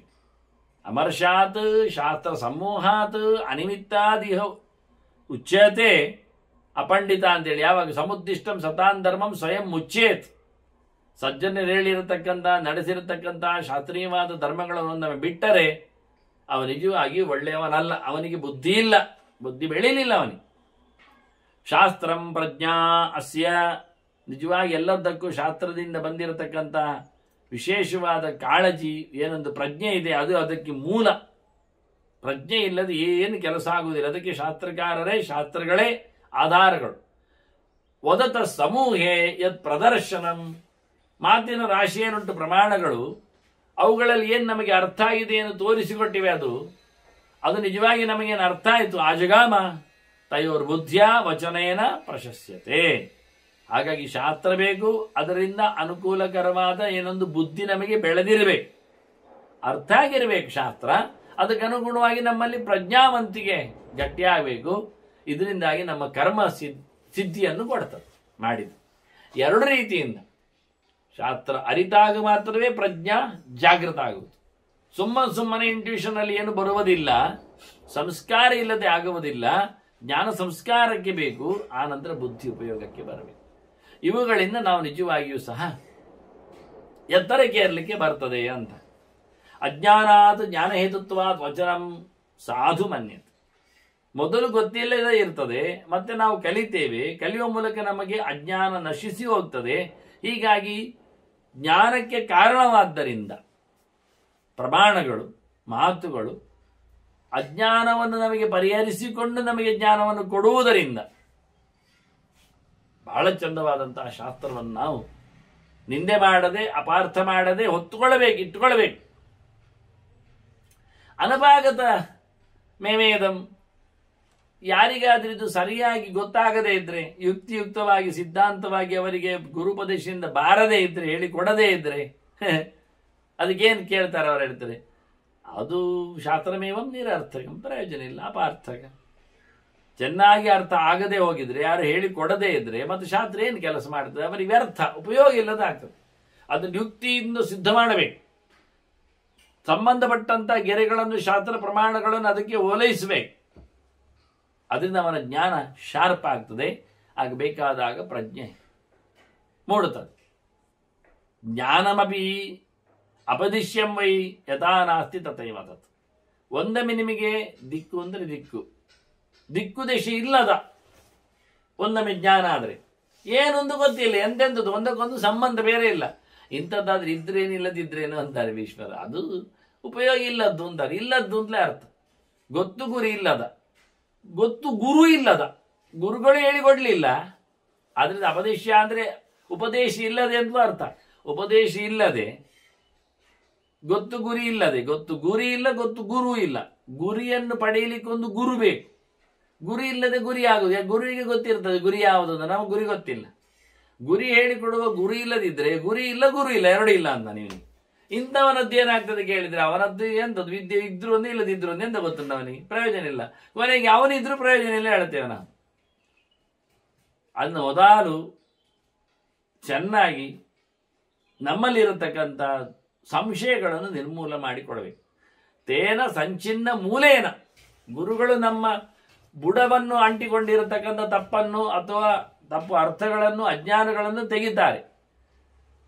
ಹಾಗೆ ಯಾರದ್ದು ನಿಜವಾಗಿ ಗುರುಪ ಸೇವೆ ಆಗಲಿಲ್ಲ, ಮೂಲದ ಬುಡದ ಗುರುವಿನ ಹತ್ತಿರವೇ ಯಾರು ಗುರಿಯ ಬಗ್ಗೆ ಹೋಗಲಿಲ್ಲ, ಅಂಥವರನ್ನು ಯಾರು ಕುಣಿಸುವುದು? ಕಸ್ತೋಷಯತಿ ತಸ್ತೋಷಯಿತು ಮಿಚ್ಚತಿ. ಅಂಥವರನ್ನು ಸಂತೋಷ ಮಾಡಲಿಕ್ಕೆ ಆಗುವುದಿಲ್ಲ, ಪ್ರಯೋಜನ ಇಲ್ಲ. ಆದ್ರಿಂದ ಜ್ಞಾನವನ್ನು, ಪ್ರಜ್ಞಾನವನ್ನು ಬಹಳ ಚೆನ್ನಾಗಿ ಗಟ್ಟಿ ಮಾಡಬೇಕಾದ್ರೆ ಗುರುಗಳ ಉಪಸತ್ತಿ, ಶಾಸ್ತ್ರಗಳ ಅನುಸಂಧಾನ, ಯುಕ್ತಿಯುಕ್ತವಾದ ಚರ್ಚೆ, ಚಿಂತನೆ ಇಷ್ಟೆಲ್ಲ ನಡೀಲೇಬೇಕು ಅಂತ. ನಿನಗೆ ಪ್ರಜ್ಞಾವಂತಿಕೆ ಬೇಕೇ ಬೇಕು. ಧರ್ಮರಾಜ ಏನು ಕೇಳಿದ್ದ? ನನಗೊಂದು ಮಾರಾಯರು ಇದೆಲ್ಲ ತೊಂದರೆಯಾಗಿ ಬಿಡುತ್ತದೆ, ಆಪತ್ತು ಕಾಲದಲ್ಲಿ ಮಾಡಬೇಕಾದ ಧರ್ಮಗಳ ಬಗ್ಗೆ ಕೇಳಿ ನನಗಿಷ್ಟ ಆಗ್ತಾ ಇಲ್ಲ. ಅದು ಬೇರೆ ಏನಾದರೂ ಅದಕ್ಕೆ ಒಂದು ಇತಿಮಿತಿಯನ್ನು ಹೇರುವ ಮೂಲಕ ಬೇರೆ ಏನಾದರೂ ಮಾಡಲಿಕ್ಕೆ ಬರ್ತದಾ ಅಂತ ಕೇಳಿದ್ದ. ಅದಕ್ಕೆ ಪ್ರಜ್ಞಾ ಎನ್ನುವುದು ಮುಖ್ಯ. ಅದು ಉಪಯೋಗಿಸಿಕೊಂಡದ್ದು ಸತ್ಯ. ಅದು ಯಾರದ್ದೇ ಕಥೆಯಲ್ಲಿ ಆಗಿರಲಿ, ಬಹಳ ಚೆನ್ನಾಗಿ ಬಂದದ್ದು. ನೀನಂತೂ ಅದನ್ನು ಉಪಯೋಗಿಸಿಕೊಳ್ಳಲಿಕ್ಕೆ ಬೇಕಾದವನು. ಯಾಕೆಂದ್ರೆ ನೀನು ಸ್ವಲ್ಪ ಜೋರಾಗಿ ಸೃಷ್ಟಿಯಲ್ಲಿ ಬಂದವ. ಕ್ಷತ್ರಿಯರು ಅಂದ್ರೆ ಮೃದು ವ್ಯಕ್ತಿಗಳು ಅಲ್ಲ, ಸ್ವಲ್ಪ ತೀಕ್ಷ್ಣರೇ. ಆದ್ರೆ ಪೂರಾ ತೀಕ್ಷ್ಣರಾದ್ರೆ ಪ್ರಯೋಜನ ಇಲ್ಲ ಅಂತ ಭೀಷ್ಮರು ಹೇಳಿದ್ದ. ಆದ್ರೆ ಪೂರಾ ಮೃದುವಾದ್ರೂ ಪ್ರಯೋಜನ ಇಲ್ಲ. ಉಗ್ರಾಯೈವ ಹಿ ಸೃಷ್ಟೋಸಿ ತದೇವತ್ವ ಅಪೇಕ್ಷಸಿ. ನೀನಿವತ್ತು ಗಮನಿಸಬೇಕಾದ್ದು, ತಿಳಿಯಬೇಕಾದ್ದು, ನಡೆಸಬೇಕಾದ್ದು ಏನು ಕೇಳಿದ್ರೆ, ತೀಕ್ಷ್ಣವಾದ, ಕಠೋರವಾದ, ಉಗ್ರವಾದ ಶಿಕ್ಷೆಯನ್ನು ಕೊಡತಕ್ಕ ರಾಜರ ಧರ್ಮವನ್ನೇ ಮಾಡಬೇಕು.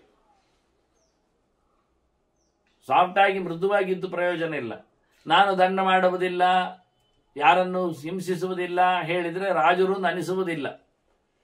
ಇದರಲ್ಲಿ ಏನಾಗ್ತದೆ ಹೇಳಿದೆ, ಎರಡು ಲಾಭ. ಯಥಾ ಪ್ರಮುಚ್ಯತೆ ತು ಅನ್ಯಃ ಯದರ್ಥನ್ನ ಪ್ರಮೋದತೆ. ಒಬ್ಬನಿಗೆ ಕೆಡುಕಾಗ್ತದೆ, ಒಬ್ಬನಿಗೆ ಒಳಿತಾಗ್ತದೆ. ಒಬ್ಬನಿಗೆ ಖುಷಿ ಆಗ್ತದೆ, ಒಬ್ಬನಿಗೆ ದುಃಖ ಆಗ್ತದೆ. ಒಬ್ಬನಿಗೆ ಬಿಡುಗಡೆ ಆಗ್ತದೆ, ಒಬ್ಬನಿಗೆ ಬಂಧನ ಆಗ್ತದೆ. ಆಗ್ಬೇಕಲ್ಲ. ಅನ್ಯಾಯ ಮಾಡಿದವನಿಗೆ ನೀವು ಸರಿಯಾಗಿ ಅನ್ಯಾಯ ಮಾಡಿದವನು ವಿಮರ್ಶೆ ಮಾಡಿ ವಿಚಾರ ಮಾಡಿಕೊಂಡು ಅವನಿಗೆ ನೀವು ಶಿಕ್ಷೆಯನ್ನು ಜಾಗರಗೊಳಿಸಿದ್ರಿ. ತೀರ್ಮಾನ ಮಾಡ್ತೇವೆ, ಯಾರು ತಪ್ಪುಗಾರ ಅಂತ ಹೇಳ್ತೇವೆ, ಆದರೆ ಶಿಕ್ಷೆ ಅಂತ ಆಗಿಯುವುದೇ ಇಲ್ಲ. ಅವನಿಗೆ ಮತ್ತೆ ಇನ್ನೊಂದು ಚಾನ್ಸ್ ಕೊಡ್ತೇವೆ, ನೀನು ಕೇಳು ಯಾರ ಹತ್ರ ಆದ್ರೂ, ಹೌದಾ ಅಲ್ವಾ, ಕೊಲೆಗಾರ ಹೌದಾ ಅಲ್ವಾ. ಅವನು ಇನ್ನೊಮ್ಮೆ ಕೇಳ್ತಾನೆ, ಮತ್ತೆ ಎಷ್ಟೋ ವರ್ಷದ ನಂತರ ಮತ್ತೆ ಕೇಳ್ಬೋದು ಇನ್ನೊಂದು ಕಡೆಯಲ್ಲಿ ಸಹ. ಅಷ್ಟಾದ ನಂತರ ಹೌದು ಅಂತಾದ್ರೂ ಮತ್ತೆ ಎಲ್ಲಿಯಾದ್ರೂ ಬದುಕಿಸ್ಲಿಕ್ಕೆ ಇದ್ರೆ ಕೊನೆಗೆ ನಮ್ಮ ರಾಷ್ಟ್ರಕ್ಕೆ ಒಂದು ಒಡೆಯ ಅಂತ ಇರ್ತದೆ, ಅವನಲ್ಲಿ ಒಂದು ಕೋಟ ಇರ್ತದೆ. ಇಲ್ಲಿ ಹೇಳ್ತಾನೆ ಹಾಗೇನು ಪ್ರಯೋಜನ ಇಲ್ಲ ಅನ್ನ. ಕ್ಷತ್ರಿಯ ಅವನು ನಿಜವಾಗಿ ಉಗ್ರ ರೂಪನೇ. ಅವನು ತೀಕ್ಷ್ಣವಾದ ದಂಡನೆಯನ್ನು, ಶಿಕ್ಷೆಯನ್ನು ವಿಧಿಸಿದರೆ ಒಬ್ಬನಂತೂ ಖಂಡಿತವಾಗಿ ಬಚಾವಾಗ್ತಾನೆ ಅನ್ಯಾಯ ಆಗಿದವನಿಗೆ. ಒಬ್ಬನಂತೂ ಖಂಡಿತವಾಗಿ ಶಿಕ್ಷಾರ್ಹನಾಗ್ತಾನೆ ಅನ್ಯಾಯ ಮಾಡಿದವನು. ಅದನ್ನು ಇಬ್ಬರಿಗೂ ಒಂದೊಂದು ಬಗೆ ಆಗ್ತದೆ, ಆಗಲೇಬೇಕು ಅವನ ಶಿಕ್ಷೆಯನ್ನು. ಇದು ಮುಖ್ಯ ಅಂತಾನೆ, ವಾಸ್ತವವಾಗಿ ಆಗಬೇಕಾದ್ದು. ಅಜಃ ಅಶ್ವಃ ಕ್ಷತ್ರಮಿತ್ಯೇತದು ಸದೃಶಂ ಬ್ರಹ್ಮಣ ಕೃತಂ. ಬ್ರಹ್ಮದೇವರ ಸೃಷ್ಟಿಯಲ್ಲಿ ಆಡು ಸೃಷ್ಟಿಯಾಗಿದೆ, ಅದು ಸಾಯಲಿಕ್ಕೆ ಸೃಷ್ಟಿಯಾಗ್ತದೆ. ಯಾರು ಕೇಳ್ತಾರೆ ಕೆಲವೊಮ್ಮೆ, ದೇವೋ ದುರ್ಬಲ ಘಾತಕ ಅಂತ. ಯಾಕಪ್ಪ ಆಡು ಹೋಮ ಮಾಡಬೇಕು? ಹುಲಿ ಹೋಮ ಮಾಡಲಿ, ಮಾಂಸ ಅಲ್ವಾ? ಅದೆಲ್ಲ ಇಲ್ಲ, ಹುಲಿಯಲ್ಲ. ಯಾಕೆ ಇವರನ್ನು ಹುಲಿ ಹಿಡಿಲಿಕ್ಕೆ ಹೋಗೋಂಗೆ ಆಗ್ತದೆ, ಅದು ಹೋಮ ಮಾಡಿಬಿಡ್ತದೆ, 4 ಜನರನ್ನು ಆಹುತಿ ತಗೊಳ್ತದೆ. ಒಂದು ಇಲ್ಲಿ ಹಿಡಿಲಿಕ್ಕೆ ಹೋಗಿ 4 ಜನರು ಆಹುತಿ ಆಗ್ತಾರೆ ಏನೋ. ಆದ್ರಿಂದ ದೇವರು ಸಹ ಒಳ್ಳೆಯದನ್ನು, ಗಟ್ಟಿಮುಟ್ಟಾದ್ದನ್ನು, ಜೋರಿ ಇರುವುದನ್ನು ಕೇಳಲಿಲ್ಲ. ಆಡು ಅದು ಪಾಪ ಮಂಡೆಲ್ಲ ಆಡಿಸಿ ಕೊಡ್ತದೆ. ಅದಕ್ಕೆ ಬಣ್ಣ ಹಾಕಿದ್ರೆ ಸರಿ, ತನಗೆ ಮೆರವಣಿಗೆ ಉಂಟು ತಿಳ್ಕೊಳ್ತದೆ, ತಲೆ ಕಡಿಲಿಕ್ಕೆ ಬಿಡುತ್ತದೆ. ಅಜವನ್ನು ಹೇಗೆ ಬಲಿಗಾಗಿಯೇ ಸೃಷ್ಟಿ ಮಾಡಿದ್ದು, ಅದಕ್ಕೋಸ್ಕರವೇ ಅಂಥದ್ದು ಮಾಡಿದ್ದು. ನೀವು ಏನು ಕೊಟ್ಟರು ಕೇಳ್ತೀರಿ, ಒಂದು ಬೇಡ ಅಲ್ವಾ, ನಮ್ಗೆ ಬೇಕಲ್ವಾ? ನಾಳೆ ನೀವು ಯಾಗವನ್ನೇ ಮಾಡೋದಿಲ್ಲ. ಹುಲಿಯನ್ನು ಹೇಳಿದ್ರೆ ಹುಲಿಯೆಲ್ಲ ತರ್ಲಿಕ್ಕೆ ಆಗುದಿಲ್ಲ ರೀ, ಒಂದು ಯಾಗ ಮಾಡ್ಲಿಕ್ಕೆ ಹೋದೋ 4 ಪುರೋಹಿತರು, ಮತ್ತೆ ಪುರೋಹಿತರ ಹತ್ರ ಹೇಳ್ಬೇಕಾಗ್ತದೆ, ನೀವು ಬರುವಾಗ ಒಂದು ಹುಲಿ ತಂದು ಬಿಡಿ ಅಂತ. ಯಾಕೆ ಸತ್ರ ಹೋಗಿ ಅಂತ. ಇದೆಲ್ಲ ಆಗುವುದಿಲ್ಲ ಅಲ್ಲ, ಹಾಗೆ ಮಾಡಲಿಲ್ಲ. ಅದಕ್ಕೋಸ್ಕರವೇ ಸುಲಭವಾದದ್ದನ್ನೇ ಸೃಷ್ಟಿ ಮಾಡುವಾಗಲೇ, ಯಜ್ಞ ಸೃಷ್ಟಿ ಮಾಡುವಾಗಲೇ ಯಜ್ಞದೊಟ್ಟಿಗೆ ಸೊತ್ತುಗಳನ್ನು ಸೃಷ್ಟಿ ಮಾಡಿದ್ದು, ನಿಮ್ಮನ್ನು ತಂದದ್ದು, ಮಂತ್ರಗಳನ್ನು ತಂದದ್ದು, ಪ್ರೋಸೆಸ್ಗಳನ್ನು ಹೇಳಿಕೊಟ್ಟದ್ದು ಒಟ್ಟೊಟ್ಟೊಟ್ಟೊಟ್ಟಿಗೆ. ಆದ್ರಿಂದ ಇವರು ಹೇಳ್ತಾರೆ ಅಜ ಅಶ್ವ ಎಳಿಲಿಕ್ಕೆ, ಗಾಡಿ ಎಳಿಲಿಕ್ಕೆ, ಹೋರಾಟದ ಅಂಗಳಕ್ಕೆ ಒಂದೊಂದು ಬಗೆಯಲ್ಲಿ. ಅಜ ಅದು ಆಹುತಿ ಕೊಡುವಲ್ಲಿ ಬಂತು, ಯಜ್ಞಯಾಗಗಳಿಗೆ. ಅಶ್ವ ವಾಹನಾದಿಗಳಿಗೆ ಸಂಚಾರದಲ್ಲಿ ಬಂತು. ಅವಿ ಅದು ಬಟ್ಟೆಗೆ ಬಂತು ಸೃಷ್ಟಿಯಲ್ಲಿ. ಮತ್ತೆ ನೀನು ಕ್ಷತ್ರಿಯ ರಕ್ಷಣೆಗೆ ಬಂತು. ಇವೆಲ್ಲ ಬ್ರಹ್ಮದೇವರು ಸೃಷ್ಟಿ ಮಾಡುವಾಗ ಹಾಗೆ ತ್ಯಾಗಕ್ಕೋಸ್ಕರ, ಬಲಿದಾನಕ್ಕೋಸ್ಕರ ನಮ್ಮನ್ನು ತಂದದ್ದು. ಕುದುರೆಯು ಹೋರಾಟದ ಅಂಗಳಕ್ಕೆ ಬರ್ತದೆ, ರಾಜನು ಬರ್ತಾನೆ. ಹೀಗೆ ಬಹಳ ಚಂದವಾಗಿ ಸೃಷ್ಟಿಯಲ್ಲಿ ಬಂದದ್ದೇ ತ್ಯಾಗದ ಕಥೆ ಹೇಳಿದ್ರಿಂದ ತಸ್ಮಾನ್ ನ ತೈಕ್ಷ್ಯಾತ್ ಭೂತಾನಾಂ ಯಾತ್ರಾನಾ. ಒಂದೊಮ್ಮೆ ನೀನು ಜೋರಾಗದಿದ್ರೆ ಲೋಕವಾರ್ತೆ ನಡೆಯುವುದಿಲ್ಲ. ಯಾತ್ರಾ ಕಾಚಿತ್ ನ ಪ್ರಸಿದ್ಧತೆ. ಒಂದೊಮ್ಮೆ ನಮ್ಮ ಲೋಕದಲ್ಲಿನ ಕೆಲಸ ನಡಿಬೇಕಾದ್ರೆ ರಾಜ ಜೋರಿರಬೇಕು. ರಾಜ ಮೃದುವಾಗಿದ್ರೆ ಕಳ್ಳರ ಕಾಕರದ್ದೇ ಭಯ, ಗಲಾಟೆ. ಯಾರು ಮರ್ಯಾದೆ ಪ್ರಕಾರದಲ್ಲಿ ಶಿಸ್ತಿನಿಂದ ವ್ಯವಹಾರ ಮಾಡುವುದಿಲ್ಲ, ಅಲ್ಲಿ ಮತ್ತೆ ಎಲ್ಲಿಯೋ ಲೋಪ. ಹೀಗಾಗಿ ಲೋಕದಲ್ಲಿ ದುರ್ಭಿಕ್ಷೆಗೆ, ಡಾಮರಕ್ಕೆ, ಹೆಚ್ಚು ಕಡಿಮೆಗೆ ಕಾರಣ ಆಗ್ತದೆ ಈ ಎಲ್ಲ ಲೋಪಗಳು. ಅದನ್ನು ರಾಜ ಜೋರಿರಬೇಕು. ಜೋರಿದ್ರೆ ಬಹಳ ಚೆನ್ನಾಗಿ ಎಲ್ಲವೂ ಸಹ ನಡೀತದೆ. ಸೃಷ್ಟಿಯಲ್ಲಿ ಇದನ್ನು ತಯಾರು ಮಾಡಿದ್ದೇ ರಾಜನನ್ನು ಇದಕ್ಕೋಸ್ಕರ ಅನ್ನುವುದನ್ನು ಹೇಳುತ್ತಾನೆ. ಇಲ್ಲಿ ರಾಜ ತೀಕ್ಷ್ಣ ದಂಡ ಅಲ್ಲದಿದ್ರೆ, ನಾನು ಹಾಗೆಲ್ಲ ಹಿಂಸೆ ದಂಡನೆ ಎಲ್ಲ ಮಾಡೋದಿಲ್ಲ. ಆದರೆ 2 ತಪ್ಪಾಗ್ತದೆ. ಎಷ್ಟು ಅವಧ್ಯವದೇ ದೋಷ ಸವದ್ಯಸ್ಯ ವದೇ ಸ್ಮೃತಃ. ನಮಗೆ ಒಬ್ಬ ತಪ್ಪು ಮಾಡದವ ಇದ್ದಾನೆ, ಕಳ್ಳನಾಗದವ ಇದ್ದಾನೆ, ಒಳ್ಳೆಯವ ಇದ್ದಾನೆ, ಅವನ ತಲೆ ಕಡ್ದಿದ್ದೀರೀಗ, ಅವನನ್ನು ಸಾಯಿಸ್ತಿದ್ದೀರೀಗ, ಅವನು ಸಾಯಿಸ್ಲಿಕ್ಕೆ ಹೋಗ್ತಾ ಇದ್ದಾನೆ. ಈಗ ಅವನ ಮೇಲೆ ದೋಷವನ್ನು ಹೇಳಿದ್ದೀರಿ, ಅವನು ನಿಜವಾಗಿ ಗದ್ದಿಲಿಲ್ಲ, ಅನ್ಯಾಯ ಮಾಡಿಲ್ಲ, ಆದರೆ ನೀವು ಅವನಿಗೆ ಅನ್ಯಾಯ ಪಟ್ಟಿಯನ್ನು ಕಟ್ಟಿದ್ದೀರಿ. ಈಗೇನಾಯಿತು? ತಪ್ಪು ಮಾಡದವನನ್ನು ಕೊಲ್ಲುವುದು ಏನೊಂದು ದೊಡ್ಡ ಪಾಪವೋ ಹಾಗೆ ಕೊಲ್ಲಬೇಕಾದವನು ಕೊಲ್ಲದಿರುವುದು ಅಷ್ಟೇ ದೊಡ್ಡ ಪಾಪ ಅಲ್ವಾ? ಎಷ್ಟು ಅವಧ್ಯವದೇ ದೋಷ, ಕೊಲ್ಲಬಾರದವನು ಕೊಂದಲಿರತಕ್ಕ ದೋಷ ಯಾವುದುಂಟೋ ಸವದ್ಯಸ್ಯ ವದೇ ಸ್ಮೃತಃ. ಹಾಗೆ ಅವನು ಹಾಗೆ ಕೊಲ್ಲಬೇಕಾದವನನ್ನು ಕೊಲ್ಲದಿರುವುದು ಅಷ್ಟೇ ತಪ್ಪು. ಕೊಲ್ಲಬಾರದವನು ಕೊಂದರ ದೋಷದಂತೆ ವಾಸ್ತವವಾಗಿ ಕೊಲ್ಲಬೇಕಾದವನನ್ನು ಕೊಲ್ಲದೆ ಕೂತದ್ದು ತಪ್ಪಾಗ್ತದೆ.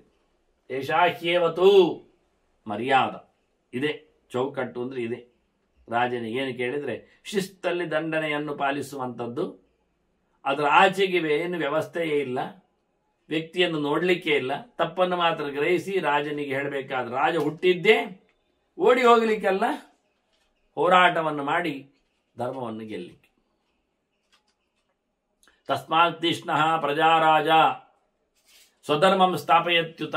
ಅದರಿಂದ ರಾಜ ಜೋರಾಗಬೇಕು, ಜೋರಾಗಿ ತನ್ನ ಧರ್ಮವನ್ನು ಪ್ರಜೆಗಳಲ್ಲಿ ಅವನು ಸ್ಥಾಪನೆ ಮಾಡಬೇಕು, ಲೋಕದಲ್ಲಿ ಹೇಳಿಕೊಡಬೇಕು. ಧರ್ಮ ಅಂದರೆ ಏನು, ಹೇಗಿರಬೇಕು ಅನ್ನುವುದನ್ನು ರಾಜ ಖಡಕ್ಕಾಗಿ ನಿಂತು ಮಾಡಿಸಲೇಬೇಕು. ಅದನ್ನು ತೀಕ್ಷ್ಣನಾಗಲೇಬೇಕು. ಅನ್ಯೋನ್ಯಂ ಶಕ್ತಿವಂತೋ ಹಿ ಪ್ರಚಯಯು ವೃಕಾಯಿವ.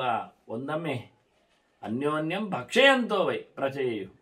ಒಂದೊಮ್ಮೆ ರಾಜ ತೀಕ್ಷ್ಣನಾಗದಿದ್ದರೆ ಊರಿನ ಜನರೇ ದಂಗೆ ಇದ್ದಾರೆ, ಅವರೇ ಗಲಾಟೆ ಎಬ್ಬಿಸಿಯಾರು, ಅವರೇ ಲೋಕವನ್ನು ನುಂಗ್ಯಾರು. ಲೋಕ ಇಲ್ಲ, ಕೊನೆಗೆ ಜನರು ಅವರೇ ದೊಡ್ಡವರಾಗಿ ರಾಜನನ್ನು ನುಂಗ್ತಾರೆ ಕೊನೆಗೆ. ಅದು ರಾಜ ಜೋರು ಇಲ್ಲದೆ ಇದ್ರೆ ಪರಸ್ಪರ ಒಬ್ಬೊಬ್ಬರು ಗಲಾಟೆ ಮಾಡಿಕೊಂಡು ತಿಂದಾಗ್ತಾರೆ. ಯಾವ ರಾಷ್ಟ್ರದಲ್ಲಿ ಕಳ್ಳರದ್ದೇ ಗೌಜಿ ಅಂತ ಕಾಣ್ತದ ಆ ರಾಜ ಗಲೀಜು ಅಂತ ಅರ್ಥ ಅಂತಾರೆ. ವಾಸ್ತವವಾಗಿ ಭೀಷ್ಮರು ನೇರ ಹೇಳ್ತಾರೆ, ಇದನ್ನು ಪರ್ಯಾಯವಾಗಿ ದುರ್ಯೋಧನಾದಿಗಳಿಗೆ ಅಪ್ಲೈ ಮಾಡಿಕೊಂಡಾಗೆ ಉಂಟು. ಯಸ್ಯ ದಸ್ಯುಗಣ ರಾಷ್ಟ್ರೇ ಧ್ವಾಂಕ್ಷಾ ಮತ್ಸ್ಯಾನ್ನ ಜಲಾದಿವ ವಿಹರನ್. ನೋಡಿ ನೀರು ಕಾಗೆ ನೋಡಿ, ನೀರಿನೊಳಗೆ ಹೇಗಿರ್ತದೆ ಅಂತ ಸ್ವಯಂ ಓಡ್ತದೆ. ಕೆಲವೊಮ್ಮೆ ನಾನು ಮೊನ್ನೆ ಒಂದು ಸರ್ತಿ ನೋಡಿದೆ, ಸರೋವರದಲ್ಲಿ 4-5 ಒಮ್ಮೆಲೆ ಮುಳುಗ್ತಾವಿವೆ. ಅದೆಂಥದ್ದು ಒಮ್ಮೆಲೆ ಮುಳುಗುವುದು ಒಂದೇ ಕಡೆ ಕೇಳಿದೆ. ಆಗ ಅದಕ್ಕೆ ಉತ್ತರ ಕೊಟ್ಟರು, ಅದು ಎಲ್ಲ ಒಟ್ಟು ಸೇರಿ ಬೇಟೆಯಾಡುವುದು ಅಂತ. ಆಗ ಮೀನಿಗೆ ತಪ್ಪಿಸಿಕೊಳ್ಳಿಕ್ಕೆ ಆಗುವುದಿಲ್ಲಲ್ಲ. ಅವುಗಳಲ್ಲಿ ಎಷ್ಟು ಕೂಟ ಇದೆ ಕೇಳಿದರೆ, ಎಷ್ಟು ಒಗ್ಗಟ್ಟಿದೆ ಅಂದರೆ 16ಗಳು ಒಟ್ಟಿಗೆ ಓಡಿಸಿಕೊಂಡು ಹೋದಾಗ ಮೀನುಗಳು ಯಾವುದಕ್ಕಾದ್ರೂ ಬಾಯಿಗೆ ಬೀಳುತ್ತವೆ. ಅವುಗಳಲ್ಲಿ ಅವುಗಳಿಗೆ ಮೀನಿಗೆ ಬಾಯಿಗೆ ಬಿದ್ದರೆ ಖುಷಿ. ಓಹ್, ಮತ್ತೆ ಇನ್ನೊಮ್ಮೆ ಸಿಕ್ಕುವಾಗ ನನಗೆ ಸಿಗ್ತದಲ್ಲ ಅಂತ ಅವುಗಳಿಗೆ, ಯಾಕೆ ಅವುಗಳು ನಮಗೆ ಸಹಾಯ ಮಾಡ್ತವೆ, ಒಟ್ಟಿಗೆ ಬರ್ತವೆ. ನಾವಾದ್ರೆ ಏನು ಮಾಡ್ತಿದ್ದೆವು? ಒಬ್ಬ ಮುಳುಗಿದಲ್ಲಿ ಇನ್ನೊಬ್ಬ ಮುಳುಗ್ತಿರ್ಲಿಲ್ಲ. ಮುಳುಗಿದ್ರೆ ಅವನವನೇ ಹೊಡೆದುಕೊಳ್ತಿದ್ದ, ಮೀನು ಹಿಡಿತಿರ್ಲಿಲ್ಲ. ಯಾಕೆಂದ್ರೆ ನನಗೆ ಸಿಗುವುದು ನಿನಗೆ ಸಿಗುವುದು ಯಾಕೆ ಮಾರೆ, ನೀನು ಯಾಕೆ ತಿನ್ನುವುದು ಅಂತ.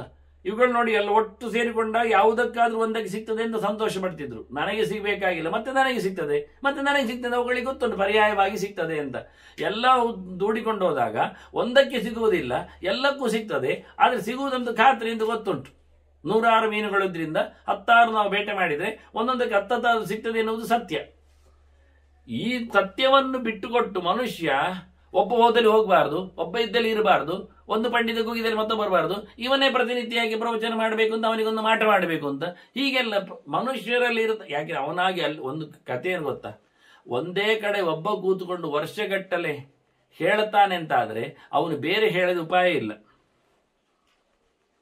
ಓದಿಕೊಳ್ಳದವನಿಗೆ ಗತ್ಯಂತರ ಇಲ್ಲ. ಯಾಕೆ? Audience same. ಇದೇನಾಯ್ತು ಅಂದ್ರೆ ಯಾರ್ಯಾರೋ ಯಾವ್ಯಾವುದೋ ಎಲ್ಲಿಯೋ ಇದ್ದವರು ಬರೋದು, ಆಡಿಯನ್ಸ್ ಒಂದೇ. ಆಗ ಅವ್ರು ಏನು ಹೇಳ್ತಾರೆ ಅವರನ್ನೊಂದು ಕೇಳೋದು, 1-2-3 ದಿನ ಏನೋ ಒಂದು ಹೇಳ್ತಾರೆ, ಹೋಗ್ತಾರೆ. ಹಾಗಾಗಿ ಪ್ರತಿಯೊಂದು ಅವರಿಗೆ ಕಿಚಡಿ ಇದ್ದಾಗೆ, ಎಲ್ಲದರದ್ದು ಕಲಸು ಮೇಲೋರಗೆ ಇದ್ದಾಗೆ, ಒಂದು ದೃಷ್ಟಿಯಿಂದ ಮಿಕ್ಸರ್ ಇದ್ದಾಗೆ. ಅದನ್ನೇ ತಿಂದು ಬದುಕಬೇಕು, ಸಾಯ್ಬೇಕು ಅವರು ಕೊನೆಯವರೆಗೂ. ಅವರಿಗೆ ಅವರ ಗತಿಯನ್ನು ಕೇಳಿದ್ರೆ ಇಷ್ಟೇ, ಯಾರ್ಯಾರೋ ಏನೇನೋ ಬಂದು ಏನೇನೋ ಮಿಕ್ಸರ್ ಆಗಿ ಹೋಗ್ತಾರೆ, ಪಡೀತು. ಅದೇ ಒಬ್ಬನನ್ನು ಕುಳಿಸಿದ್ರೆ ಆ ಆಡಿಯನ್ಸ್ ಸೇಮ್ ಇರೋದ್ರಿಂದ ಅವನು ಶುರು ಮಾಡಿದರೆ ನಾಳೆ ಹೊಸತು ಹೇಳ್ಬೇಕು, ನಾಡ್ದು ಮತ್ತೊಂದು ಹೇಳ್ಬೇಕು, ಇನ್ನೊಂದು ದಿವಸ ಮಗದೊಂದು, ಹೀಗೆ ವರ್ಷಗಟ್ಟಲೆ ಅವನನ್ನು ದುಡಿಸಿಕೊಂಡಾಗ ಅವನು ಕಲಿತು ಚೆನ್ನಾಗಿ ಸ್ಟಡಿ ಮಾಡಿ ಬರಲೇಬೇಕಾಗ್ತದೆ. ಪಿಚ್ ಮೇಲಕ್ಕೆ ಹೋಗ್ತದೆ, ಕ್ಲಾಸು ಚೇಂಜ್ ಆಗ್ತದೆ, ಆಡಿಯನ್ಸ್ ಪೂರ್ತಿ ಹೈ ಕ್ಲಾಸ್ ಆಗ್ತಾರೆ. ಇದೇನಾಗಿದೆ ಹೇಳಿ, ಎಲ್ಲ ಮಿಕ್ಸರ್ ಕ್ಲಾಸಿನವರೇ ಇರೋದು. ಇವತ್ತಿನವರಿಗೆ ಯಾವ ಕ್ಲಾಸಿನಲ್ಲಿ ಇಲ್ಲ, ಕೇಳುಗರು ಅಲ್ಲೇ ಇದ್ದಾರೆ. ಅವರನ್ನು ಅಪ್ಲಿಕ್ ಮಾಡಲೇ ಇಲ್ಲ ನಾವು. ಇದನ್ನು ಉಲ್ಲೇಖ ಮಾಡಿದ್ವು. ಹಾಗೆ ಹೇಳ್ತಾನೆ ಎದ್ಕೊಂಡು,